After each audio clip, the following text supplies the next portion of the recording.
మన ప్రాణం పోతే యేసయ్య గురించి మనం చెప్తామా? ఎదురుగా ఉన్న వాళ్ళు నిన్ను చంపేయచ్చు, అయితే నువ్వు వాళ్ళకి సువార్త చెప్తావా? జిమ్మీ లైట్ లక్ష్యం వేరు. ఆయన పేరు కోసమో సుఖ జీవితం కోసమో కాదు, వాళ్ళని చేరుకోవాలి, వాళ్ళకి ప్రభువైన యేసుక్రీస్తును గూర్చిన సువార్త చేరవేయాలి. ఈ జాతి వారు ఎవరైనా తమ ప్రాంతంలోకి వస్తే చంపేస్తారు, అంత భయంకరం. వీరిని నరమాంస భక్షకులను కూడా అనవచ్చు.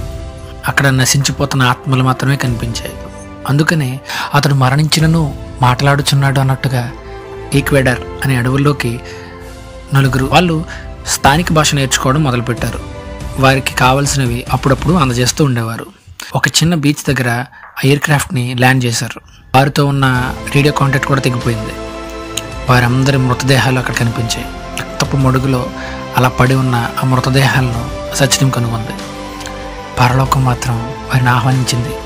అయితే తర్వాత ఏం జరిగిందో తెలుసా?